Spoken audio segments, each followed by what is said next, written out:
Is debt beating you down? You need discipline. You need the Debt Ninja. If you've been caught in a financial trap and need to be set free, then you need the Debt Ninja. Want to stop those harassing collection calls, start saving thousands in interest and fees, and get out of debt fast? Then you need to call the Debt Ninja. The Debt Ninja will find the best companies across the country that will help you consolidate all your bills into one easy payment, reduce your payments by 30 to 50%, and get you out of debt fast.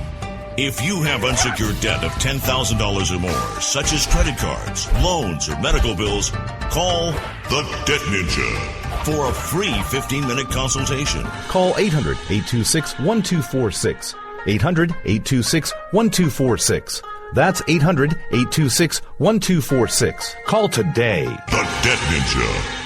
Individuals and businesses with tax problems, listen carefully. Do you feel like you're losing control over your finances? If you owe over $10,000 in back taxes or have unfiled tax returns, we can help you take back control. The IRS is the largest and most aggressive collection agency in the world, and they can seize your bank account, garnish your paycheck, close your business, and file criminal charges. Take control of your tax problems now by calling the experts at Tax Mediation Services and take advantage of the Fresh Start program and new laws that may allow us to negotiate a settlement for the lowest amount possible. Our team of tax attorneys and enrolled agents can stop collections and get you protected so you can take control of your financial future. Tax Mediation Services is accredited by the Better Business Bureau. Call now for a free case review and a price protection guaranteed quote. Call Tax Mediation Services now at 800-610-9050. That's 800-610-9050. 800-610-9050. Writers are prone to becoming so attached to our characters and stories that we struggle to see why a passage may not be working. It takes another set of eyes to help us nurture our writing to full maturity.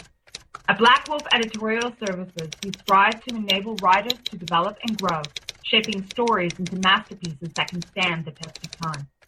Editing services are provided for all genres and all age categories. Services range from critiques of the short story through to the line edits of the full-length novel and copy editing for those preparing for publication. We also offer assistance on generating a writer's bio for your website, as well as help with those book blurbs and promotional material.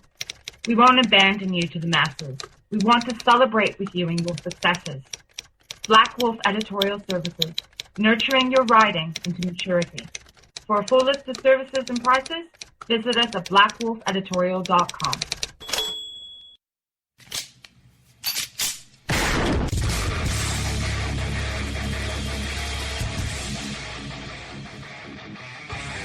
This is Slickery Trigger for Rebel Road Tactical. With proper care and feeding, your pistol will be ready when you need it. There to save your life. Shouldn't your gear be that good?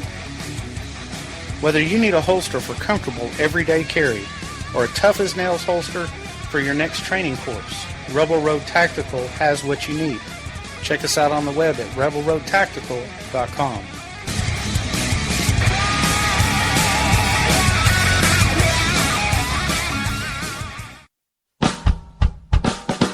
You're listening to the Spark Radio Network, internet radio like you've never heard before. Innovation, creativity, and imagination are all said to begin with a spark. So fasten your seatbelt and take the ride of your life and listen for the spark. You are listening to KLRN Radio, where liberty and reason still reign. My name is Jessie. I'm a United States Special Forces widow. This gives me a unique perspective on the world around us. If you're willing to listen, I'll tell you how I see it, and I won't pull any punches. This is my POV, which stands for Point of View. All right, this is Jessie. I am so happy to be back with you guys. Yes, I know, it has been quite the roller coaster of a week.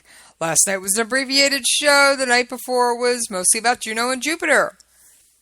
So we've all been missing a little bit of our news, and Monday and Tuesday we just won't discuss the shows because they, well, kind of didn't happen.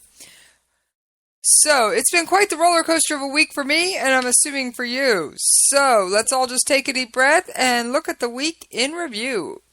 I've got some headlines for you. I've got some interesting news articles. I haven't found that silly or funny one. I am, for anybody listening in, over in the KLRNRadio.com chat room.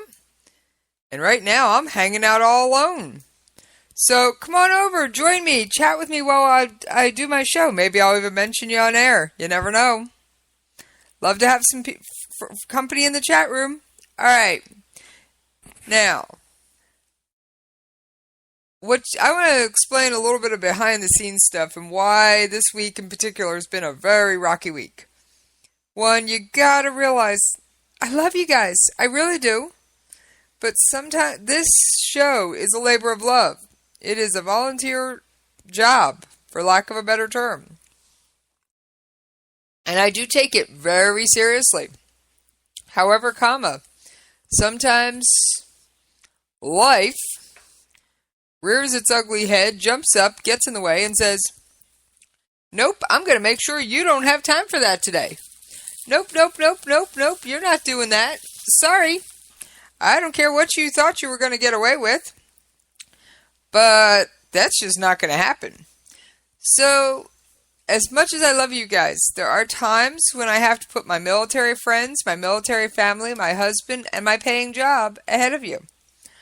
And I don't do it all the time. Trust me, there's times I've looked at somebody and said, I can't do that. I got a show to do.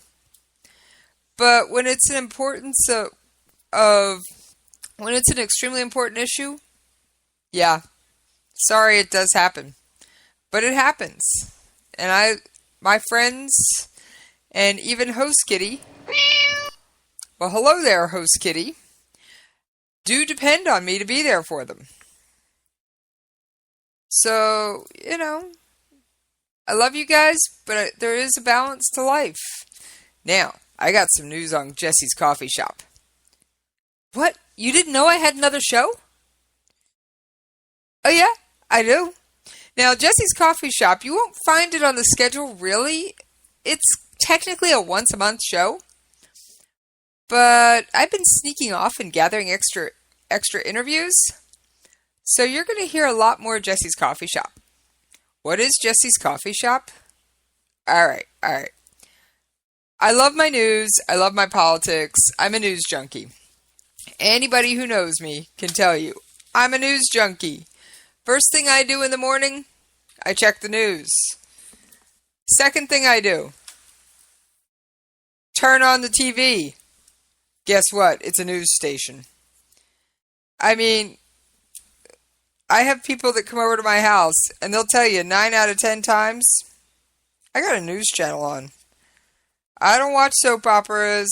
There's enough soap opera in the news if you know how to read the stories right. Come on, just look at the elections.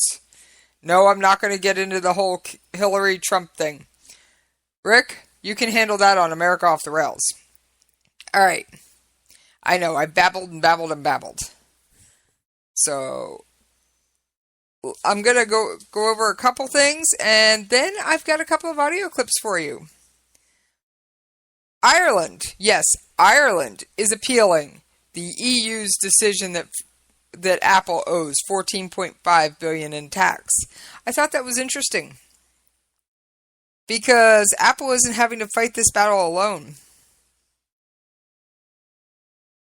Basically, the European Union is trying to tell Ireland how to run their country.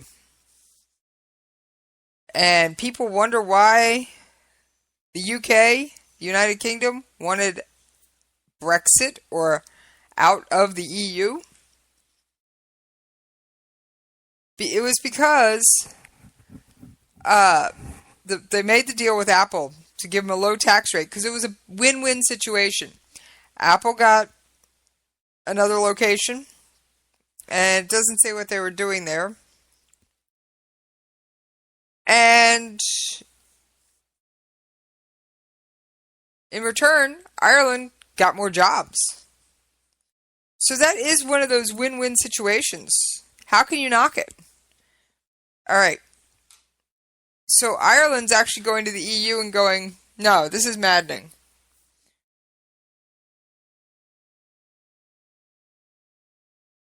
So, to quote, Tim Cook told the Irish Independent, they just picked a number from I don't know where. In the year that the Commission says we paid that tax figure, we actually paid $400 million. We believe it makes us the highest taxpayer in Ireland that year.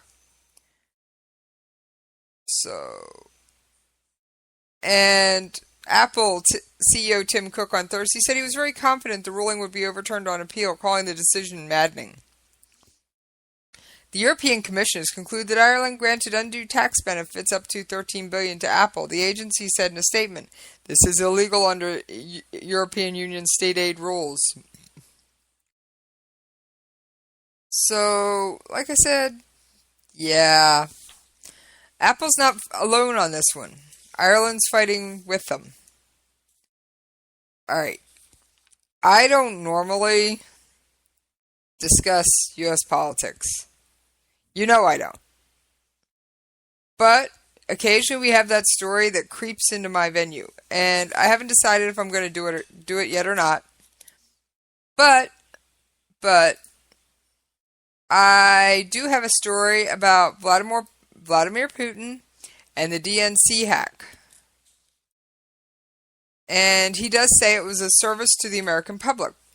Russian President Vladimir Putin says he knows nothing about the hack of the Democratic National Committee emails, but that it was a public service. Listen, does it even matter who hacked this data? The former KGB officer told Bloomberg in a wide-ranging interview. The important thing is the content was given to the public. Now, of course, Russia is the prime suspect in this. All right, we'll listen. We'll take a listen. Give me just a minute to get this queued up for you. We may not listen to the whole interview, but we will take a brief listen. The G20, this will be one of the last times you will see Barack Obama. As you well know, there is an American election underway, and as you well know, there is a choice in that between Hillary Clinton and Donald Trump. Who would you rather have at the other end of the telephone if there is a geopolitical situation, Donald Trump or Hillary Clinton? Do you have a feeling at all? Мне бы хотелось иметь дело с человеком, который может принимать ответственные решения. I would like to work with a person who can make responsible decisions Исполняет достигнутые договоренности. and implement any agreements that we reach. Their last name doesn't matter. Конечно, нужно, чтобы этот человек пользовался доверием американского народа, тогда у него будет. Of course, it's necessary for that person to enjoy the trust of the American people, политическая воля для того, чтобы so that they won't just have the desire, but also the political will to fulfill all those agreements. Therefore, we never intervened, do not intervene, and try not to intervene in domestic political processes. We will closely monitor what happens and wait for the election results. And then we will be ready to work with any administration, if it itself wants that. Can I just push you on that? Back in 2011, you accused Hillary Clinton of seeking to trigger the protests that you were facing in Russia at the time. And by contrast, when I was just looking at some of the things that Donald Trump has said about you back in 2007. He said Putin's doing a great job. In 2011, he praised your no-nonsense way. Next year, he said you were his new best friend. Next year, he said you were outsmarting the Americans. He said you have good ratings together. I could go on and on like that. But are you really telling me that if you have a choice between a woman who you think may have been trying to get rid of you and a man who seems to have this sort of great affection for you, almost sort of bordering on the homoerotic, you're really going to go for, you're not going to make a decision between those two, because one of them would seem to be a lot more favourable towards you? Ну, вы знаете, я уже по сути ответил на ваш вопрос. You know, I essentially already answered your question. I'll reformulate it again in different words. We are ready to work with any president, but, of course, I also want to say that it depends on how ready the future administration is. If someone says that they want to work with Russia, we will welcome it. And if someone, as you said, although it may be a poor translation, wants to get rid of us, that will be a completely different approach. But we will survive it, and it's not clear who has more to lose with that approach.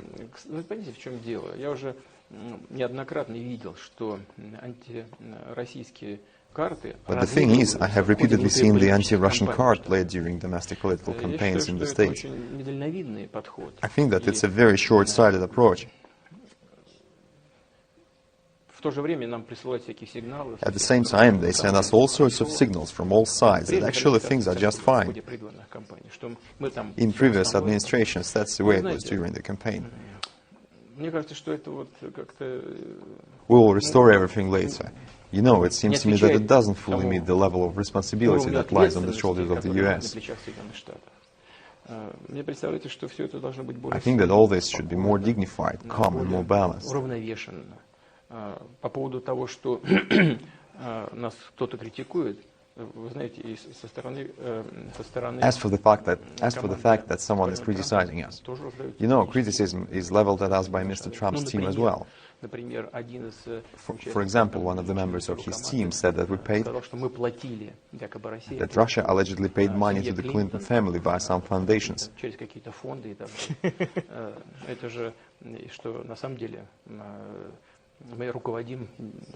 What's that? Does that mean that we control the Clinton family? It's, of course, I don't even know where Bill spoke and through which funds. So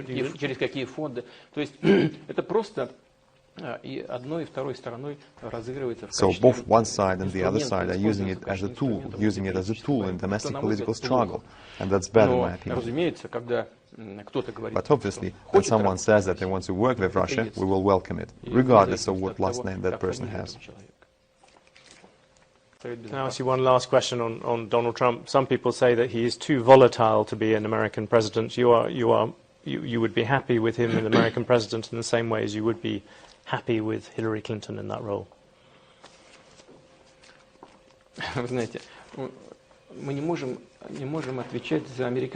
You know, we can't answer for the American people. After all, with all the shock tactics of not only one but the other candidate, they are both using shock tactics, just each in their own way.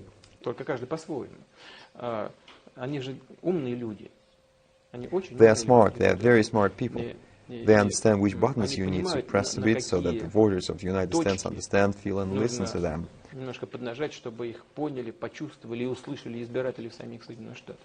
Trump is focusing on the traditional Republican electorate, people with average incomes, the working class, a select group of entrepreneurs, and people that support traditional values.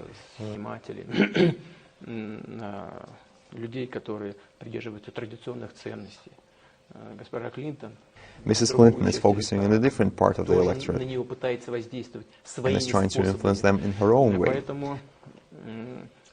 So that's why they attack each other. In some cases, I wouldn't want us to follow their lead.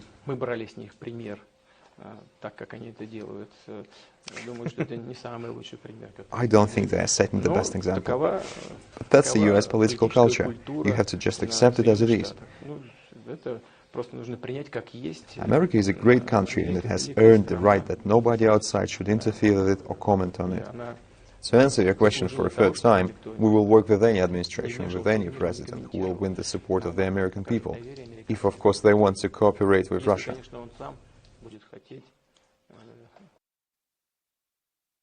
Alright, so we did actually listen to the whole interview, and basically Putin is saying he'll work with anybody. Alright, how does this affect international affairs? Well, if you remember your old scorecard, pull out that rusty trusty scorecard, you'll know that Russia is opposing the US in Syria.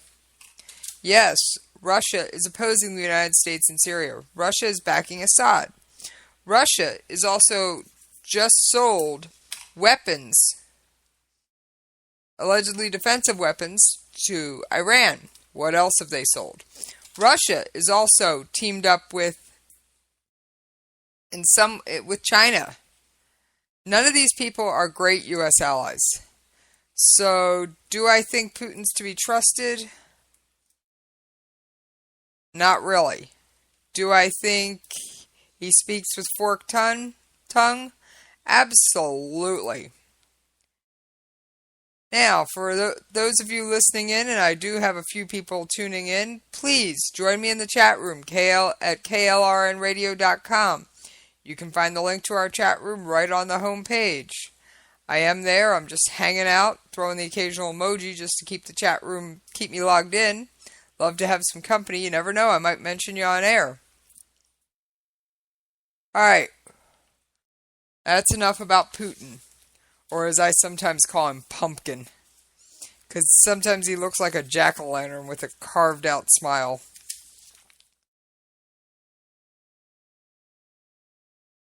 Alright. Back to our good friends. North Korea. Not really friends, but hey, they're great for my show. They're always making news. They have reportedly executed one person for slouching and falling asleep during a meeting. And that's in the past couple of weeks. Oh yeah, fall asleep in a meeting in North Korea that includes Kim Jong-un. Penalty? It's not a write-up. It's a death sentence. Because it is deemed as disrespectful to Kim Jong-un. There's also reports of an American being held in North Korea. No, I'm not talking in a prison camp. He's probably allegedly leading a privileged life. And he's been there for some time. Alright, let's see if I've got the audio for that queued up, and I think I know where it is. So let's see if I got it.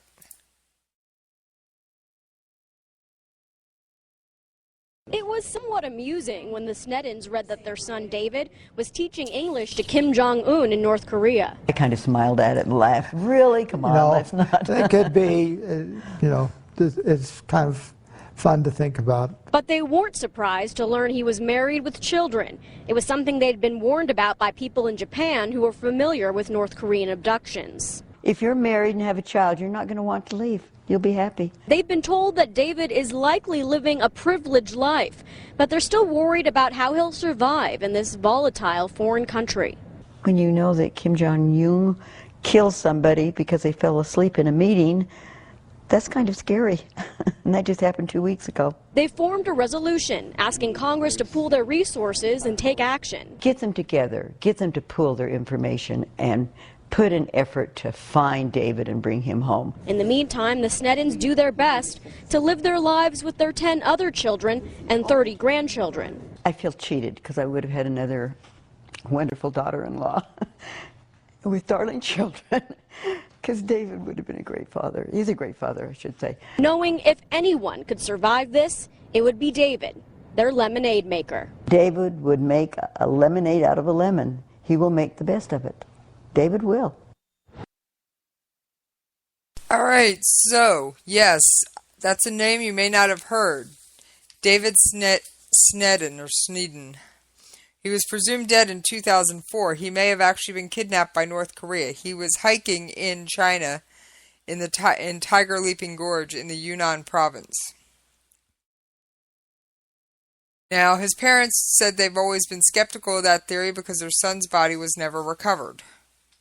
Yeah, I'd be skeptical too. You want to tell me someone I love is dead? Show me the body. Give me proof.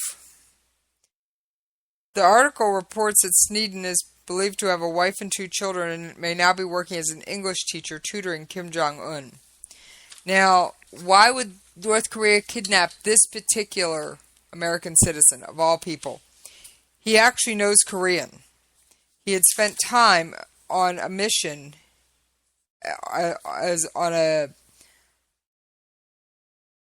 he'd spent about 2 years in South Korea as a missionary. So it's possible. It is possible. But like I said, the Sneedens weren't surprised to learn he was married with children. It's something they've been warned about by people in Japan who are familiar with North Korean abductions. Because if you're married and you have a child, Are you going to want to leave your family behind and defect? Probably not. Now the Sneddons are hopeful that he's actually alive because he's reportedly been spotted in Pyongyang. I hope for their sake, he is alive, and I hope for their sake he is permitted to contact his family. Even if he's not permitted to leave North Korea, at least if he could contact his family and say, yes, I am alive, I think that would go a long way. And I know North Korea does not listen to this show. I'm pretty sure of it. I'm jumping all over them about every other day. So I highly doubt anyone from Kim Jong-un's handlers or administration tunes in. I would love it if they did, but we all know they don't.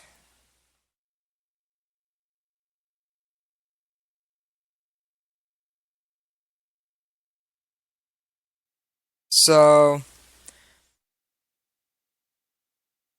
alright. What is going on? What else is going on in the world? Well, North Korea is actually having a film festival. Give me a second to find that article. I've got a whole stack of them here. That's Iran, that's Swiss and the EU, South China Sea, Uzbekistan. I definitely want to cover that one. Pull it out. Here's another North Korea. North Korea now has streaming internet protocol TV service. Yeah, of all things. But there are some reasons I think it's significant. Why? Because it means that there's at least a widening of their intranet. Trust me, the quote-unquote internet available in North Korea is actually basically an overgrown intranet. You can't connect necessarily to the outside world. But you can connect to what the North Korean government wants you to see, which is, trust me, propaganda.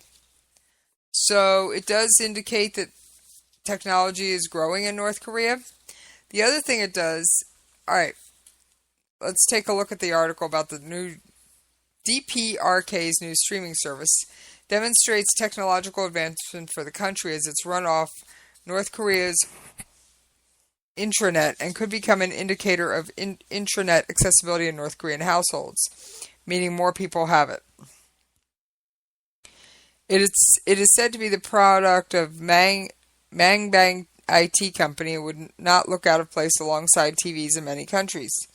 The KCTV report provides an update on internal North Korean TV broadcasting, confirming the current lineup of 4 channels.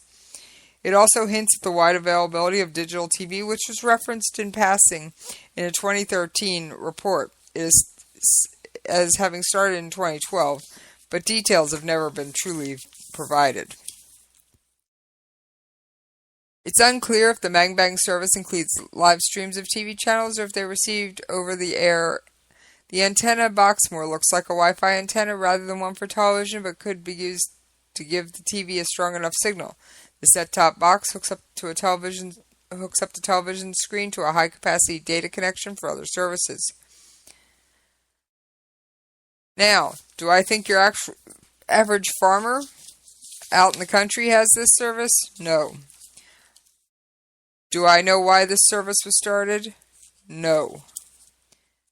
But you can bet one thing. It's North Korea. It's going to be propaganda TV 101. Alright. The narrator suggested is useful for students as academic material can be browsed from various institutions and the family as it makes available all newspapers, not just the Rodong Sinum and textbooks for primary and middle school. The box is also being shown in Sarwan being used in front of a class full of children.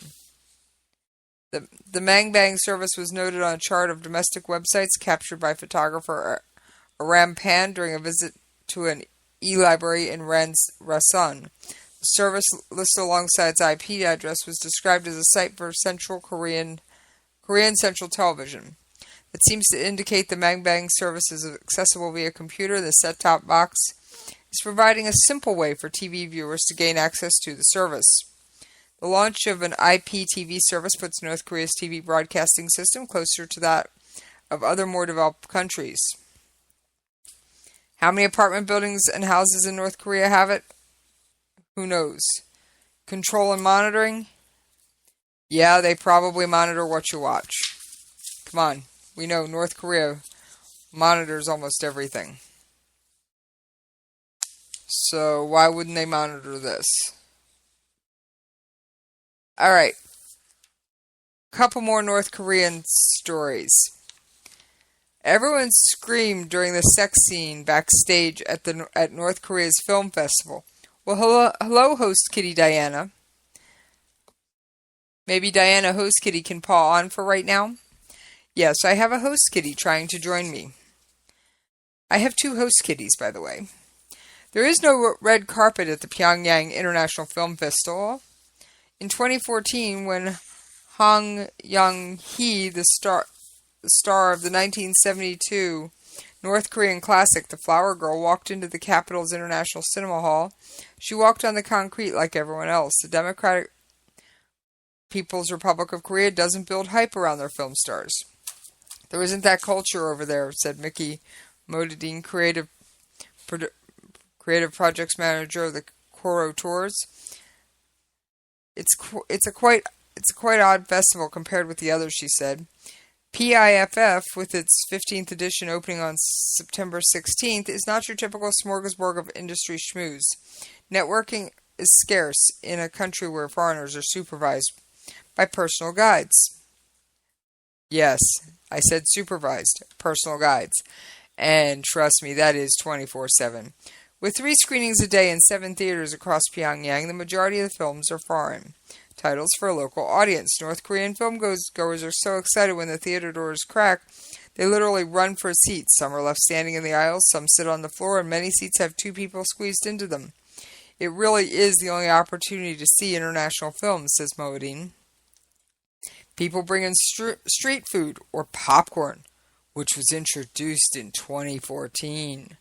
Oh yes, popcorn's a new development in North Korea. It was flown over from China by Koro Tours, the Beijing-based company.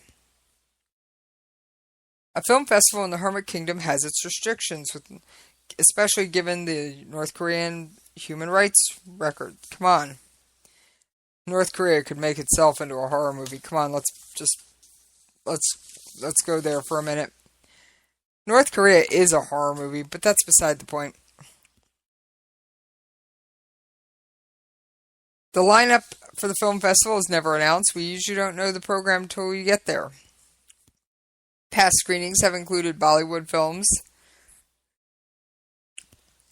such as Ram Leela, which is reportedly similar to Romeo and Juliet. Vietnamese fantasy flicks, the martial arts-fueled Blood Letter, and Thai thrillers, such as Mindfulness and Murder, in which Modi remembers seeing at PIFF in 2012. So, alright. It was overt that 2 men in the film, Mindfulness and Murder, were having an affair. Everyone in the audience screamed during the sex scene. Popular genres are romance, but generally no hanky-panky. Dramas such as British TV drama Sherlock Holmes and sports movies work well because of a team spirit versus an individual. North Korea is all about the team spirit and everybody working collectively. Come on. It's no secret that DPRK's former leader Kim Jong-il was a film buff. The festival was founded as a cultural exchange between countries of non-aligned movement in 1987. Since 1990, it's been held every 2 years, screening roughly 100 features, shorts, documentaries, and animated films from 40 countries. In a PDF applying for applying filmmakers, the festival committee stresses the exchange and cooperation between world filmmakers with the ideal of independence, peace, and friendship. The film selection process remains a mystery, though there are obvious restrictions around the political content and conflict. American and South Korean films have never been screened. Does that surprise anybody? The closest thing there's been to a U.S. film was a screening of The Cross, a 2010 short about an illegal Mexican immigrant who's captured while trying to cross the border to the U.S. Obviously, they're not going to show a film that's challenging their viewpoint directly, said Moadine, who handles the foreign film submissions in the tour group's Beijing office, but we don't have a list of rules saying this is what we won't show. The festival's opening ceremony at Panghua Theater is like seeing the DPR version of the Oscars. A glamorous woman in a short dress and a man in a suit introduce the festival in English and Korean. They stand together on a blue-lit stage next to a sculpture of a dove and a rainbow. It's an evolution from previous years, who attended the PIFs since her first visit in 2008. It used to be very traditional, with 2 North Korean hosts in traditional dress. They're definitely presenting themselves differently. The Torch Prize, an Olympic-style cup with flames, is awarded for the best film, director, actor, and actress, among other categories. The most recent feature winner was a German film called My Beautiful Country, which was set during the Kosovo War. Despite the food shortages in a country that had a famine in the 1990s and last year's drought, which cut food production in half, the festival still has fancy dinner parties for festival delegates with fresh vegetables, bread rolls, and bottled drinks, and gourmet portions of cucumber and beef. Even in a country with no film celebrity culture, there was a Taedong boat cruise with North Korean actors and actresses. For the locals, it costs about 25 to see a film in a country where the average income is about... So it costs about 75 pence in a film to see a country where the income is about £50 a month. I have not translated this. This is a UK article quite clearly. Foreigners. Only 10 tourists are allowed to visit the film festival, and they pay about £1,500 for a 5-day visit to Pyongyang and fly in with North Korea's one-star national airline. Despite the hefty fee for the festival, the festival is for locals, so the tour group cannot have full access to all films and cinemas, just 1 or 2, said Moadine. To compensate, they visit the Pyongyang Feature Film Studios, which Kuro Tours called the Hollywood of DPRK, and attend question and answer sessions with North Korean actors. Most of the films are not subtitled in English. If films are in a third language and don't have English subtitles, they tend not to add them, said Moadine. In that way, you're reminded it's not for foreigners at all. But is this film festival a big propaganda exercise? Probably. At least in my opinion. All governments and corporations invest in the arts as a way to offset the other things they do. And Pyongyang is no different. Remember they had a beer festival a while back? Yep. My oh my, where is the time gone? We are almost out of time. Alright, we are going to take a commercial break, and I will be back with you on the other side. You can lay down if you wanna. You can run away if you wanna. You can pretend that this is totally okay if you wanna. You can play dead if you wanna. Forget what they said if you wanna. Turn your back on the country needing you right now. But I don't wanna.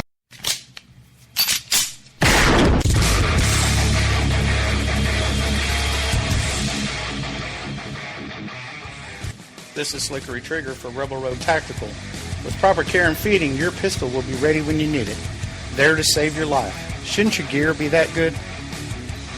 Whether you need a holster for comfortable everyday carry or a tough-as-nails holster for your next training course, Rebel Road Tactical has what you need. Check us out on the web at rebelroadtactical.com.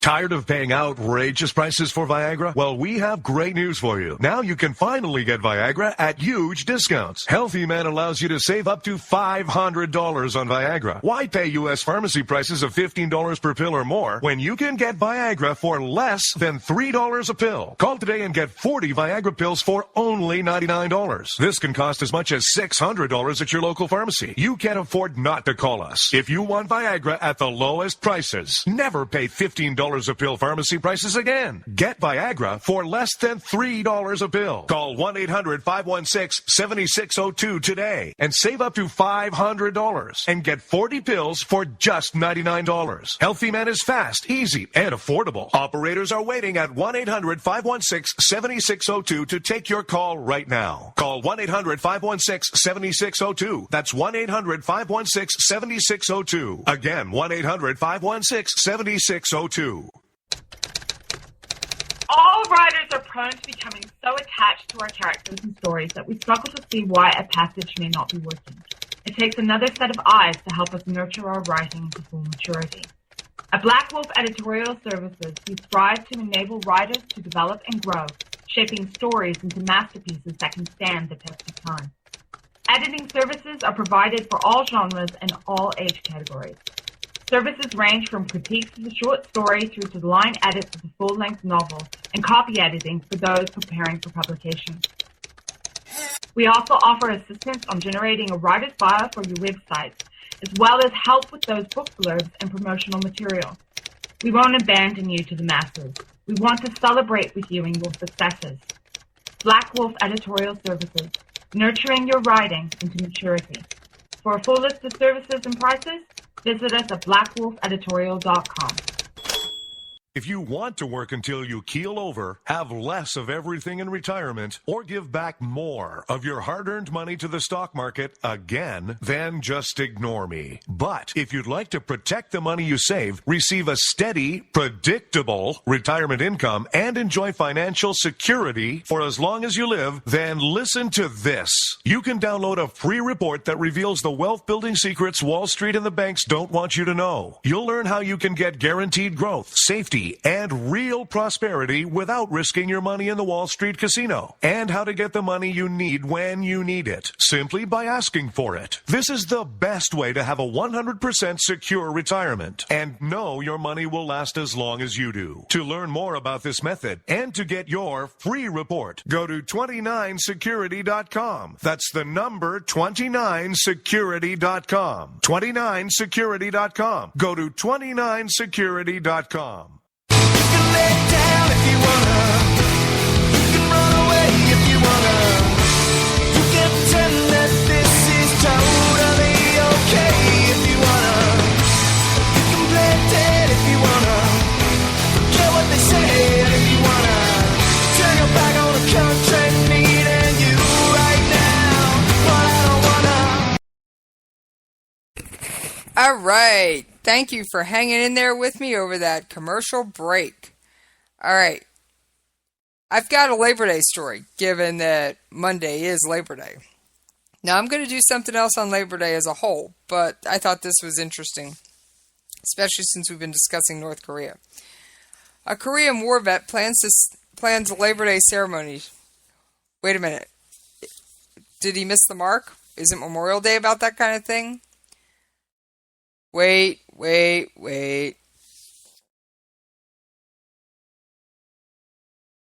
Tim Whitmore sees setting aside part of Labor Day to commemorate the Korean War. And he says it makes sense, and there is a connection. War ramped up quickly after communist North Korea pushed into South Korea on June 25, 1950. It surprised the South Koreans and some U.S. troops stationed there. The U.S. moved quickly to aid South Korea under auspices of the United Nations. It was a 3-year bloody conflict that became a stalemate. American industry had pivoted from its wartime footing with World War II having ended 5 years previously. Yet thousands of Americans dropped what they were doing and answered the call of President Harry S. Truman. And Whitman served in the Air Force as a medic. He said the people who fought this war were called from their labors, so it's not a far reach that we celebrate what they did both in uniform and industry for that war. And that's what made him decide to hold a ceremony commemorating the Korean War on Labor Day. He said he is part of a Korean War veterans organization, and he said that their numbers are dwindling. We're all between 80 and 90. The spirit remains strong. Organizers and participants include a number of people from Hampton, an Army Field Battalion, who served in an Army Field Battalion that supported American, English, and Turkish troops. Sergeant First Class Cook, who commanded a gun crew that operated an 8-inch howitzer, and he was constantly on the move. So, like I said, there is some institution, some reason to do it on Labor Day. They were called from their labors to fight a war. Alright, let's get off North Korea. I've taken up approximately half the show with North Korea. Well, a little bit with Russia, but yeah. Let's go back to our favorite friend. Well, actually, before I go back to Iran, let's turn to Uzbekistan. Islam Karimov dies at 78, ending a long, ruthless rule of Uzbekistan. Islam Karimov was a ruthless autocrat who ruled Uzbekistan for almost 3 decades. He died in Uzbek, the capital of Tashkent. He was 78.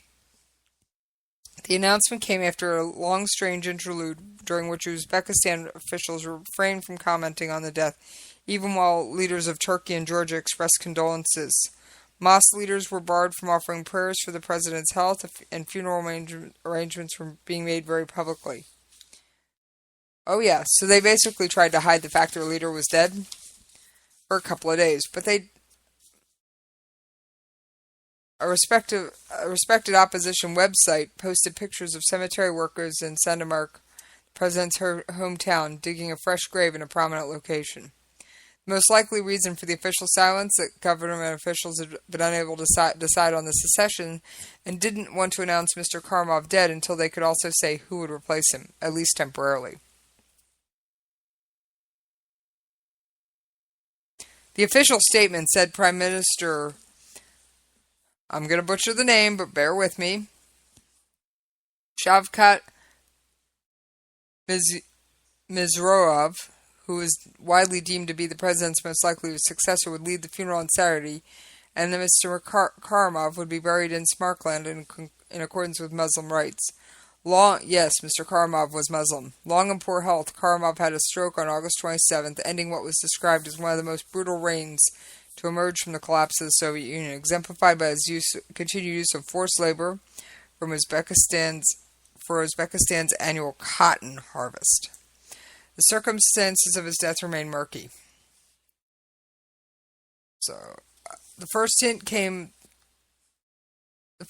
was that a government statement saying he was hospitalized.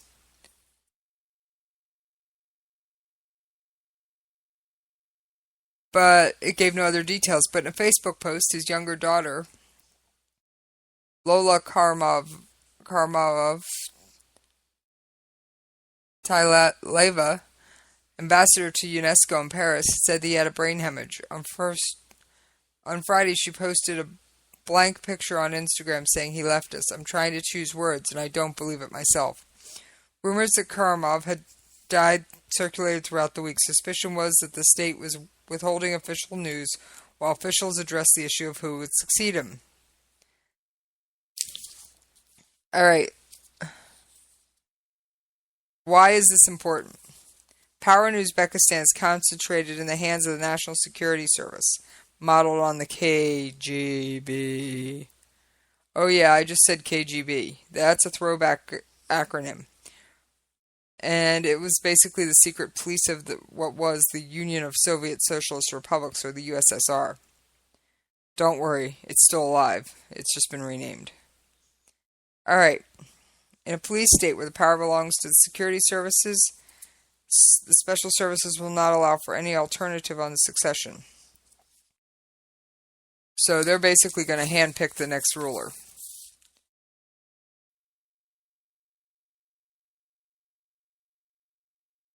And there's been rumors that Karimov repeatedly manipulated elections or referendums to extend his rule well beyond the 2 terms mandated by the Constitution. Yeah, he was long past the constitutional requirements in his country. An estimated 1 million Russians still live in Uzbekistan, though the population of 31 million is overwhelmingly Sunni Muslim.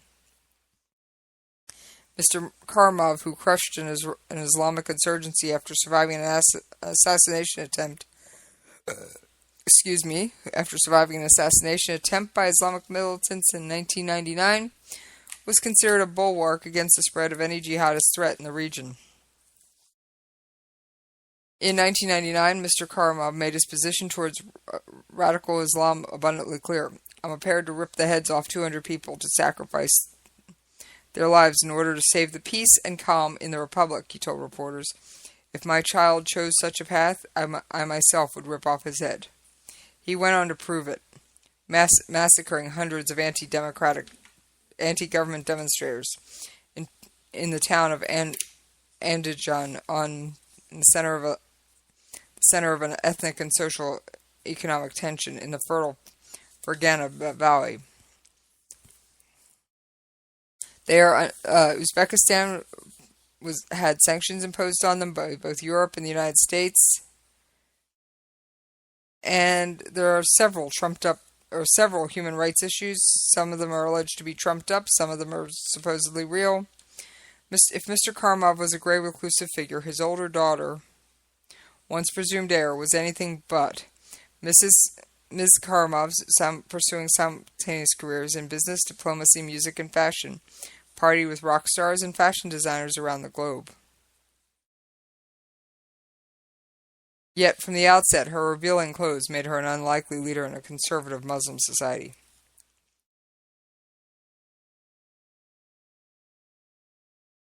So, she was under investigation. Ms. Karimov fell from grace in a spectacular manner when, in 2013, she was put under house arrest and her business ventures were shuttered or confiscated. She was under investigation in Sweden, Switzerland, the U.S., and elsewhere on suspicion of pocketing bribes, money laundering, and money laundering schemes related to selling telecommunication licenses in Uzbekistan. She and the companies involved have denied wrongdoing. Of course they deny it. Isn't that the first step everybody always takes? Deny, deny, deny. Alright. So I'm skimming through the rest of the article because it's quite lengthy to see if they named a successor.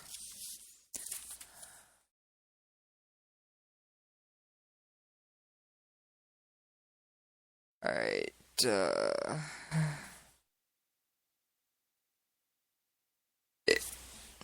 And I'm not seeing a successor named in this article. However, you can bet it's going to be handpicked by the secret police, whoever it is. I guarantee you, they will be handpicked. It will not be a fair and free election like what we see in this country. Now, I'm going to speak off the cuff here for just a moment. And I have not gotten through a third of the articles I had out for today. So I may have to, after I get off the air live with you guys, crank up the old recording system and put together another show. Because I still haven't touched on Iran. And I got a stack here on Iran. But I'm going to touch on this one more article before I bounce off. This is also against the EU. Swiss gun rights proponents fear a new European Union measure to tighten gun control could disarm thousands of law-abiding citizens. The proposed gun restriction, which Switzerland, a non-EU member, would be obliged to implement under cross-border agreements, has raised hackles among Swiss, who resent intervention from Brussels. Notice the EU is now trying to control a non-EU member state. It also comes at a time of increased tensions between Switzerland and the EU over Swiss efforts to curb immigration. Christopher Blocher, a leading voice of Swiss right, told Reuters Switzerland should end its participation in the system of passport-free travel if tighter gun restrictions are defeated in a referendum. The proposed measure would curb online weapon sales and impose more restrictions on assault rifles, according to Reuters. It was drafted after ISIS terror attacks in Paris last November killed scores of people. Alright, here we go again. People trying to ban weapons just to control terrorism and crime. Hint, it doesn't work. Terrorists and criminals do not obey the law. Alright, EU, stop trying to control non-member states. North Korea, feed your people. Don't worry about film festivals. And get lost with the nuclear stuff. On that note, I'm out of here!